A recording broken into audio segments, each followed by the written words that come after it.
नमस्ते मित्रांनो, मी डॉक्टर संदीप हासे। आज मी तुम्हाला ज्या वनस्पतीबद्दल माहिती देणार आहे तिचं नाव आहे हाडजोड। मला आजपर्यंत 12 हाडजोडीचे प्रकार माहीत झालेले आहे। काही ग्रंथात उल्लेख असतात, काही आदिवासी लोक त्याबद्दल सांगतात, पण प्रत्येकीचा उपयोग वेगवेगळ्या ठिकाणी आपण निश्चितपणे करू शकतो। पहा, हिचे पानं आणि मंजिरी स्वरूपात हिला फुलं असतात। तर असे तुळशीला जशी मंजिरी येते तसे मंजिरी येतात आणि याला आदिवासी लोक मदार असं सुद्धा म्हणतात। अतिशय प्रभावी अशी ही वनस्पती आहे।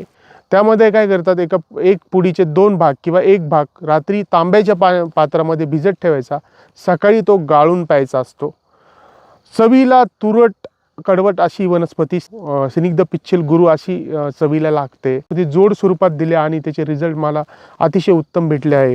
आम्ही ह्या वनस्पतीचे मुळं लिगामेंट मिनिस्कस इंजुरीमध्ये लिगामेंट ब्रेक झाल्यावर तो जोडण्यासाठी या वनस्पतीचा वापर करतो। बाह्य लेपार्थ सुद्धा या वनस्पतीचा वापर होतो।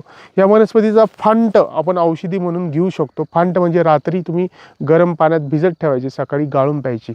हप्त्यातून 2दाच घेण्याची प्रथा आहे। आम्ही या वनस्पतीपासून काही टॅबलेट, तूप, तेल सुद्धा बनवणार आहे आणि आपल्या वापरासाठी ते सादर करणार आहे। धन्यवाद मित्रांनो।